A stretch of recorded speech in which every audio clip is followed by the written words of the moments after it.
Hello and welcome to the Everything is Black and White podcast. I'm Andrew Musgrove, joined by John Gibson. It's time for another episode of Let's Talk About. And today we're going to talk all about Sean Longstaff, who looks now destined for an exit. And he looks like he's heading to Ellen Road and Leeds United.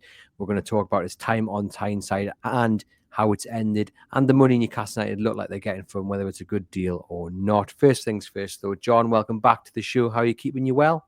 I'm very, very good, and I'm more relieved now Newcastle seem to have stirred into action. Yes, indeed. We're going to talk about Anthony Elanga in a brief moment, but there's been another big signing, which to those listening, you'll not be able to see. But for those watching on our YouTube channel, and remember to hit thumbs up and hit subscribe as well, John Gibson, ladies and gents, he's got a new hat. It's making me feel uneasy. Gone is the flat cap, and he's got down with the youngsters, and he's wearing a cap now. Yeah, yeah. Well, I mean, if it's good enough for the president of the United States, it should be good enough for Gibbo. And I always like to keep people guessing which hat will he be wearing. And I always wear one these days because woodpeckers fly about, and I want to protect myself. Looking very trendy, John. It suits you very, very well. Let's talk about Anthony Langa just briefly, because I Yeah. took a day off to celebrate my little girl's birthday. And in the days leading up to that, we were thinking what we're going to do, what we're going to talk about on the podcast, because it was all very slow and laboured. I go off for a day and everything happens. You've got Sean Longstaff heading to Leeds. You've got Anthony Langa flying in for a medical. It's been quite a busy 24 hours, and we haven't yet spoken about Langa on this podcast in terms of where it's at the moment. He's either undergone or going through his medical. It's set to be announced very, very soon. It's imminent. You happy with the signing, John?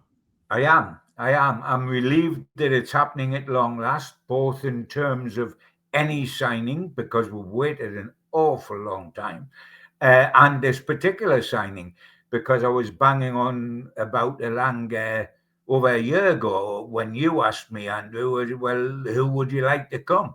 And on the outside right, I took Elanga, who was tearing it up with Forest. I'm relieved and I'm delighted because I think he's the perfect fit for Newcastle. He's blisteringly quick. We play on the counter a lot of the times against the big sides, but we play quick. And if you think of a front three of Elanga, Isaac, and Gordon, by Jove, we've got some pace to burn there. And that will worry Champions League sides, big beasts who might have a go at us, and we hit them on the counter with that sort of pace we'll have. I think he's the supreme athlete. I think if you did an identikit picture of an Eddie Howe man, Elanga would be it. He's an athlete. He's very, very quick. He's a humble. He buys into a project, and he'll buy into the Eddie Howe project. I think he's perfect, and I think he's a very, very good signing for us. Me too. Agree with everything you've said there. On the price tag, John, still a few people turning their noses up at the deal Newcastle United struck, believed to be £52 million with add-ons that are said to be quite hard to reach from a Nottingham Forest point of view.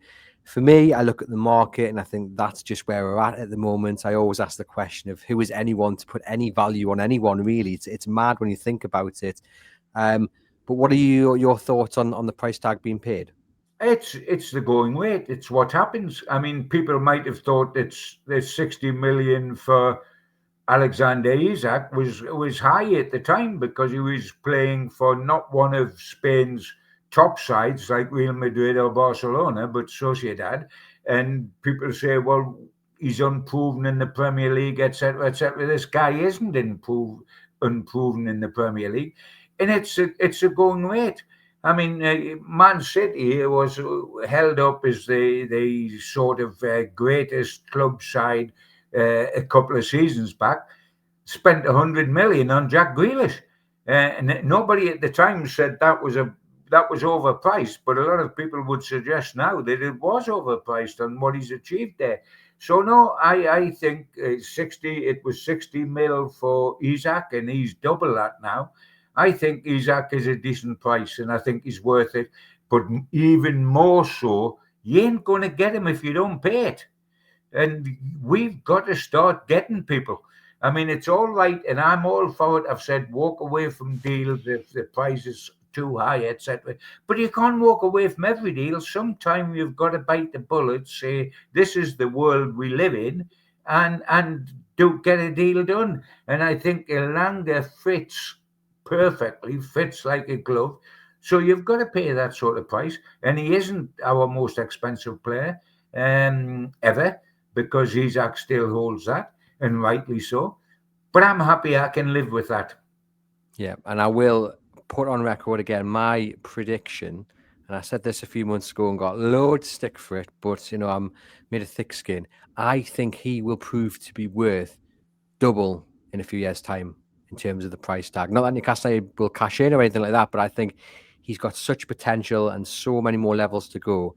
If he develops and continues to progress in the same way that he has done at Of Forest, I course. think Newcastle United could end up. It sounds daft saying a bargain at £55 million, but I genuinely do think what he could be worth in a few years' time could be much Well, more than what they're paid for. Isaac's a bargain at 60 million. When you think of Exactly. what Isaac's worth now, without a shadow of doubt, this kid's only 23 and he's the supreme athlete. He's quick. I used to think Malcolm MacDonald was quick. And Malcolm MacDonald did the 100 meters or the 100 yards as it was in those days in sort of Olympic qualification time. So does this guy. This guy is the supreme athlete, is a perfect fit for the way we play. Um, and I think he will be looked upon in the future and can be looked upon as a bargain. And as I say, Isaac is a bargain. Well, let's talk about Alexander Isak, obviously fellow countryman to Anthony Elanga. I mean, he will be buzzing not only that there's a new right wing of real quality coming in, but someone that he knows quite well, and they've been obviously working close together for Sweden. Of course you will. Of course you will. Mind you, Isaac loved Jacob Murphy, who made a few goals for him. That's got to be said. But he does know Elanga well. And the good thing about Elanga is that he is a humble guy. His feet's on the ground. He's not ego driven. He can speak 5 languages. There's nobody in St. James's Park that he won't be able to talk to in their mother tongue. I mean, he's absolutely marvellous for that. His background is good. He's been brought up well. Dad was a Cameroon international footballer. He ticks all the boxes that are there. And I am genuinely pleased. You can never guarantee in this world how people are going to go or not go. There's never 100% guarantee in the transfer market, especially. But I'm very optimistic, and I think he's a good signing. Yeah, I'm very, very excited by this one, and we just wait for it to be confirmed. We're recording this. What time is it, John? It's just gone 11:30. We're going to put it out as soon as we've finished recording it. So it might be announced during our recording or shortly after, but we're very excited by this one. Just a quick thanks to our sponsors, Saily, who are the new eSIM provider. If you're going abroad and you want to stay connected, then Saily is the one for you. You simply sign up, download their app. It's all very, very affordable, and it means you're connected wherever you are traveling. 200 countries is where you can sign up to. So whether it's Thailand or the United States, the options are there. I've had a little deeks for the options. Say if you're going to Thailand, John, and you want to ensure you've got data, you can sign up for 20 gigabytes worth of data, which lasts you 30 days, and that will cost you just $19.99 US. So I haven't quite done the conversion rate there, but you can see it's nicely cheap and affordable. You stay connected and you support the podcast. And if you want a discounted offer, so that total there that I've mentioned doesn't include a discount, hit the link in the podcast description box and you will get a discounted offer for your Saily eSIM provided by the creators of NordVPN. I haven't had too many sign-ups, so if you're going to thinking about it, please do hit the link, support the podcast. It really does help us keep us going for free, bringing you all these episodes pretty much every single day of the week. By signing up, you'll get connected, but more importantly as well, you will keep supporting the podcast and ensuring we can do this. It's great fun, but we need your support to do it, and this is the best way to ensure that we keep doing it in the same fashion. John, then we're going to talk about Sean Longstaff. He looks like he's off to Leeds United. £12 million is the price tag, which I personally think is a great deal for Newcastle United because Sean's only got a year left on his contract. Limited game time last season, especially towards the end of it. Poor performances as well when he got off the bench, and we did see him. He looked like he couldn't catch a cold, let alone control the ball, playing with a bit of a hot potato at times. And he was coming for a bit of criticism, even though he was only playing 3-4 minutes here or there. But I have to say, if you're a Leeds United supporter and you stumble across this podcast, ignore the last sentence, because I do genuinely believe that Sean Longstaff, in a settled environment, will actually prove to be a very shrewd signing for Leeds United. I think once his mind's focused and he knows what the future holds, i.e. he's going to Leeds for 3-4 years, whatever it may be, but he's settled, I think we'll see the Sean Longstaff of old, who was very, very important in getting Newcastle United to safety through the tough times, but also to the Champions League during the good times, John. Yeah, yeah. It's a perfect time for both the club and the player for Sean to leave us. He's got, as you mentioned, he's only got 1 year left on his contract. So this was the last opportunity for Newcastle to get a fee from him, because you're not going to get a fee in January when he's got about 4 or 5 months left. He's a local lad, so the fee is 100% profit in terms of the financial fair play that we all hate. He's 27-year-old. He can no longer afford to be a bench player, which is what he's become. He's entering the best years of his career. So from his point of view, he's got to be a first team player. And it's time for him to make the move. And it's time for Newcastle United to cash in on the guy. He has slipped to 6th in the pecking order for the midfielders after the usual 3, plus Willock and Miley. So, he's sitting 6th where he was once an automatic starter. He's got to go. Times change. I mean, when his brother Matty scored the winner against Manchester United, the future of Newcastle United was said to be Matty. And then the future of Newcastle United was said to be Sean. Time moves on. I do feel for the guy and feel for the family in the way I did with Elliot Anderson, another young Geordie midfielder, because I happen to know the family a little bit, and I know how much it hurts to leave Newcastle United.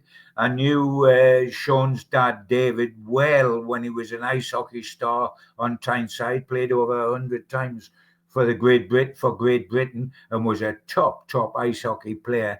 I used to interview him quite regularly. I know his cousin Alan Thompson, that played for Newcastle, even better. And of course, Elliot Anderson's granddad's Jeff Allen, who played for Newcastle in the first cup side. So I know the family ties to Newcastle United, the love of Newcastle United. Both players were supporters of Newcastle United. So it's heartbreaking in some ways to leave. But the circumstances are very different between the two lads. It's the time for Sean Longstaff to go from his point of view and Newcastle's point of view. It was not the time for Elliot Anderson to go. It was forced upon us by financial constraints. But I know how tough it is for both players and for both families, because Newcastle United's been the centre of the world for so long. But Sean has produced a good body of work here. 214 games, 16 goals. That's a good body of work at Newcastle. He can leave with his head held high. And talking about Alan Thompson, and who played for Newcastle United, was part of that Super Walsall Boys Club fraternity, and ended up winning an England cap when he was at Glasgow Celtic. Another from that era, the Tomo era, was Lee Clark, who played a small part in the development of Sean Longstaff, because it was Lee Clark that took him in his developing years to Kilmarnock on loan in 2017, along with Freddie Woodman and Callum Roberts, when Lee was manager up there. So helped just that little bit to get the foot on the ladder. And I think, as Callum Wilson went with all our best wishes and thank you for services rendered, Sean goes the same way. And when the moment comes for Martin Dubrovka to go, he'll go in the same way. They've done us proud in the past. Time waits for no man. Everybody benefits by a deal right now. Yep, indeed. And reports suggest that Sean, in some ways, has pushed this move. He wants to go now rather than 12 months on a free transfer, so Newcastle can make the most of what John says would be pure profit. And as I've said, I think this could be a real steal for Leeds United, because he's in his peak years right now, and he's not flash, is Sean, but he's a workhorse. He's got a real engine on him. He can get box to box. He's got an eye for goal. Just ask those at PSG. He's properly committed as well. And I think what he does best, John, maybe goes under the radar and it allows others to flourish. So I think if you put him in centre mid with a bit more of a flashy kind of headline grabbing partner, then that would work for Leeds United. And I think he's really suited for that kind of lower Premier League side, but he just needs a run of games. He needs consistent run of games, and I think we will see, what a good player he is. And I do think, if, like I say, if you're a Leeds United fan, you could be getting a real bargain here. He's what I call a dirty knees player, and every side needs that. He's the guy that'll break things up. He's the guy that'll niggle.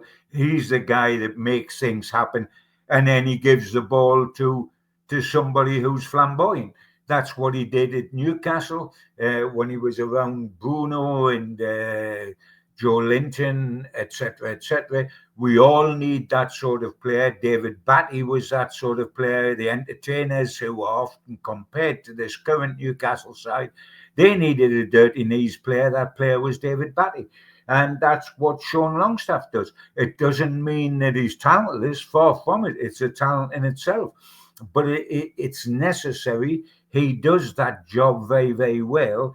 It's just that once you get to be a top four side, or with the ambition to be a top four side like Newcastle, it can be just a tiny step too far for a particular guy. I mean, his poor form when he come on at the end of last season was purely because he knew what was happening. He knew. I mean, it was exactly the same happened with Miggy Almiron. Almiron used to be essential part of Newcastle United in their early development, and then he got frozen out of the starting lineup, almost as if Eddie does it on purpose to let you know you're going to go, son, and I want you to go, and I love you, but I'm going to force you to go. And that happened with Miggy, and it happened with Sean. Sean was a huge part of Newcastle. Once upon a time, a couple of years back, people were trying to tout him for England, which was a bit strong, but it was true. And Miggy suddenly got frozen out of the starting 11, and so in the second half of this last season did Sean. And you wake up and you realise my days here are finished. I'm now just treading water until I go. And then if you come on as a sub, you can't expect somebody to come on bouncing and doing double somersaults and flips and all that. He knows he's yesterday's man and he's still playing in today. So, that got on top of him. But we'll remember him for all sorts of good reasons, including scoring against Paris Saint-Germain. I mean, he's done well for us. He's a local lad that's done well for us, and we thank him for everything he's done. He needs to move, and Newcastle United need him to move. So it's a win-win situation, really. Yep, and we'll also remember him for that challenge on Brereton Diaz last season against Southampton after Diaz dived to the floor and Cher saw red, and then Sean went in and won the ball fairly, but also rather tough in a challenge, and actually did more of a headbutt to Diaz than Cher did. But anyway, you are right. Last season, it was strange in many ways, John, because he was quite prominent to begin with at the start of the season, and we even had that kind of argument or discussion about how important he was to Newcastle United because he had that weird stat where they hadn't lost a game or whatever it was, and so many. And then obviously Tonali comes finally into the starting 11 and everything just goes up a notch. And it was that Brentford game actually that Tonali first played in that 6. Newcastle lost 4-2. Now Sean had started quite a few games prior to that, and that's when that discussion was at its hottest. But after that Brentford defeat, which Newcastle, as I say, lost 4-2, he went on to make only 11 further appearances, which were sub-appearances of around 135 minutes in total. A lot of the time, he didn't get off the bench. Didn't get off the bench in the Carabao Cup final, for example. And I don't know about you, and I suspect you might disagree with me here, but I was a little bit surprised at how brutal Eddie Howe was in terms of freezing him out, because he went from being first choice and prominent to not even getting off the bench, and I didn't expect that to happen so quickly. What were your thoughts? Well, if you're going to be a top 4, top 5 manager, you've got to be brutal. Life's brutal. You can't go around and say, well, this is a lovely lad, so we'll continue to play him, because it would be unfair not to. Because I tell you what, if you don't make the brutal decisions, you're not long in a job, because you'll get the sack eventually. Brutal decisions have to be made. When Eddie's shown loyalty, the loyalty has been keeping people in the club, like Callum Wilson for so long, for example, and there's others as well. But he's got to make a brutal decision for his first team starting 11. And really, Andrew, it was an easy decision to make. When you've got Bruno Tonali and Joe Linton to play a midfield three, it's easy to leave Joe Willock or Sean Longstaff or even Lewis Miley out, because you've got 3 pedigree pups playing in your midfield there. Tonali changed everything. For Longstaff and for Newcastle United in general, in the decision that to be made. And it has to be ruthless. That's what football's all about. And no more Mr. Nice Guy. I mean, Eddie looks like a choir boy that you see in Dumb Cathedral or whatever, but he's got to have a real cutting-edge tone beneath that. Otherwise, you don't survive in the jungle. No, very, very true. Let's go back to then Sean's early days at Newcastle United. He's been at the club since 2006, so it's all he's ever known. Did spend a few seasons out on loan, as John mentioned there. There was the one at Blackpool was probably the key one. He scored 8 goals in that campaign.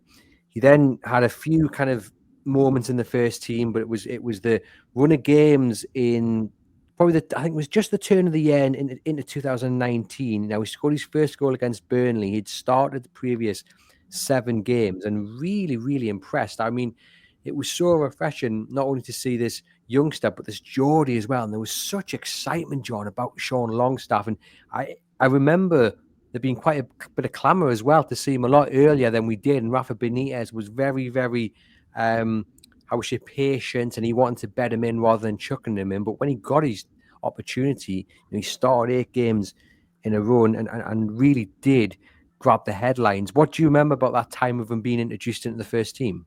Yeah, I mean, the funny thing at the time was there was a great debate before either of them burst onto the prominence of which was the better Longstaff, Matty or Sean. And when Matty scored on his debut, the winner against Manchester United, the future of Newcastle was Matty Longstaff. Then the future of Newcastle was Sean Longstaff.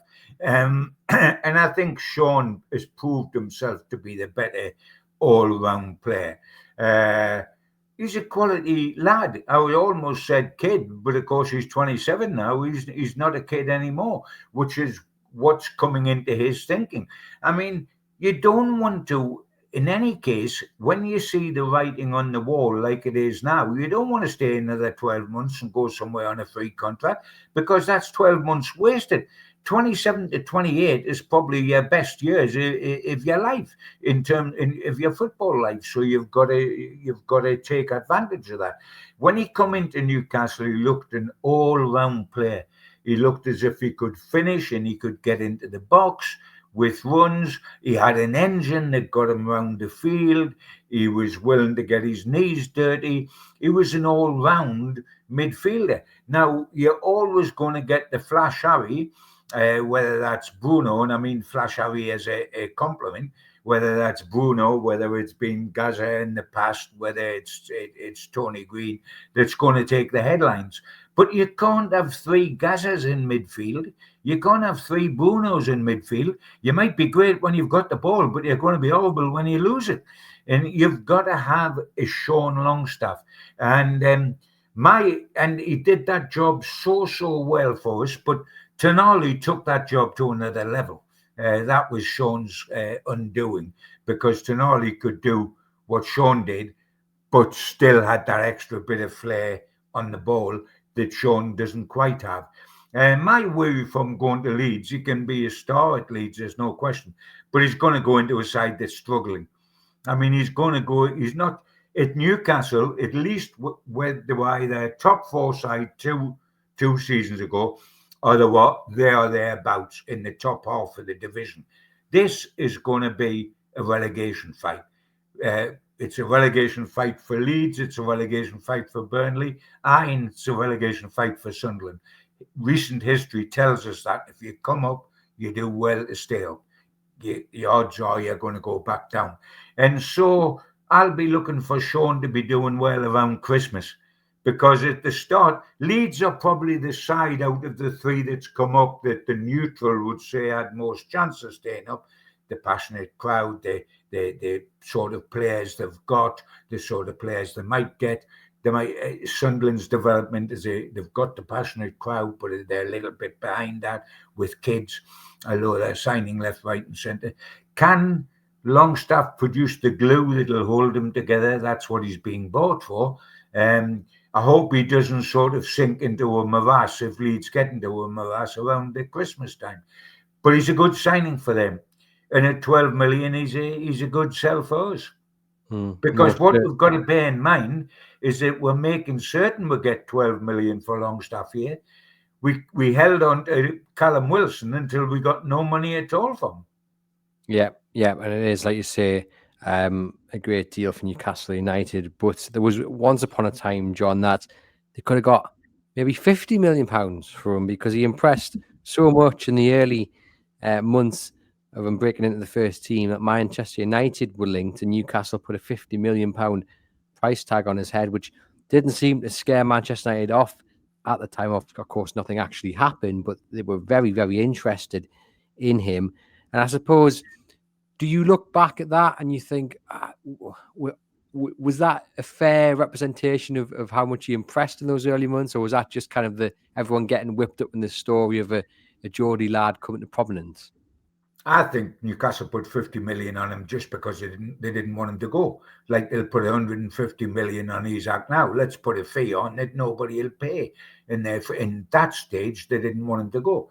But if you go in the current situation and you wonder whether we paid too much for Elanga, anybody paying 50 million for Sean Longstaff, God bless him, would be overpaying, wouldn't he? Because that is not his true value. It wasn't then, and it isn't now. And in fairness, I think Newcastle were just saying hands off in the way they do with Livramento now, in the way they do with Isaac now, etc., etc. It's a don't you come, we're not selling.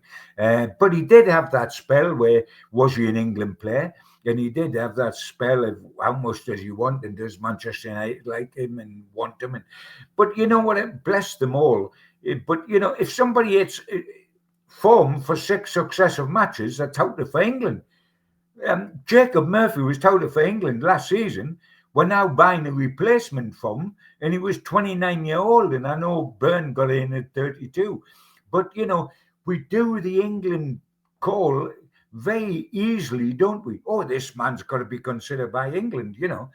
We do that very easily. The big surprise was that Dan Byrne actually was considered by England and did get a cap by England, whereas people like Murphy didn't, and people like Harvey Barnes didn't, outside of one cap way back, and Sean Longstaff didn't. But he was a good player for Newcastle. But if we are regularly going to be a top 4 player, he was always going to get overtaken by somebody like Sandro Tonali.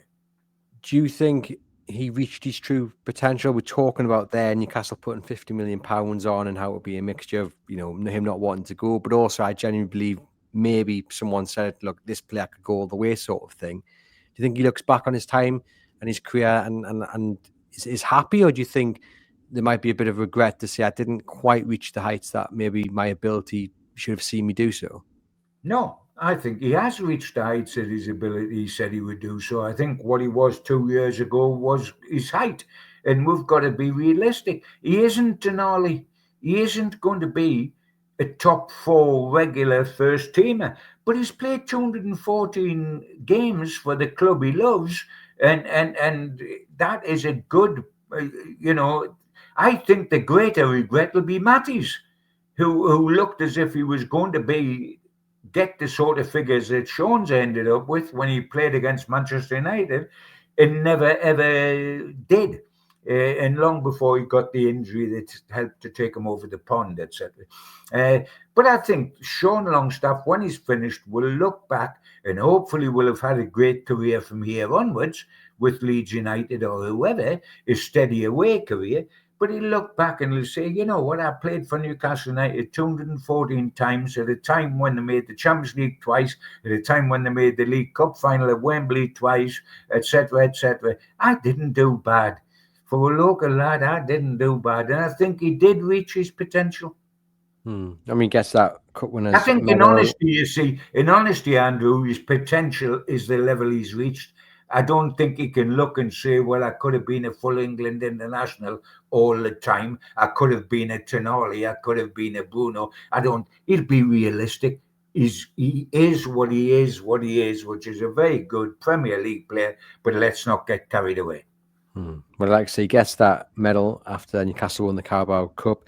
He also scored the penalty, which started them on their journey to Wembley. Remember, against Nottingham Forest in the first round that they competed in that competition last season. So he goes away with happy memories, scoring against PSG in the Champions League, as we've mentioned as well. Just talk to us, John, about what Leeds United are getting. Then, if you're sitting across the table from a Leeds United fan and they say, come on then, why should I be excited about Sean Longstaff coming to Leeds United? Over to you. Well, I would say, well, first of all, because he's better than anything you've got. Secondly, he's as reliable as the day's long. Thirdly, he can do a bit of all the jobs: defensive, attacking, get round the field, enthusiastic. He will be very good in the dressing room, and he'll care. Don't mistreat him, don't misuse him, and get good players around him to give Leeds a chance and him a chance. But you've got a good player if he's not pulled down by the morass of a constant relegation fight, and heaven forbid, and I'm not trying to foist that on Leeds because, I'm quite happy for them to stay up here. They're a big club and they're a northern club. But he's a good signing for Leeds. He's a good signing for Leeds, and he's got a pedigree that says exactly that. And that's fine. But if they think they can come back here and take Nick Pope as well and end up with a job, look, they've got another thing coming because we're not gonna be that club. Well, you are getting a great midfielder in terms of where you are, battling for safety. But I think Sean Longstaff, in a settled environment with consistent games ahead of him, where he can really have a run in the first team, I think he could prove to be not just a great sign for Leeds United, but a bargain as well. As me and John have said there, goes under the radar a little bit, does the dirty work, but that allows other players to flourish. And if this deal does go through, which we expect it to do so in the next few days, I think, like I say, it's a good deal for everyone. Newcastle United get the money they need to beat off the PSR worries to a certain degree, and Sean hopefully gets a move which guarantees him first team football in the peak years of his career as well. And Leeds United, as we said there, get a decent midfielder at the same time. So thanks to John for popping on to the podcast. We'll be back next week. Thank you to you guys for watching and listening. Thanks to Saily for sponsoring the podcast. Hit the link in the podcast description box. And for myself and John, like I say, we'll be back next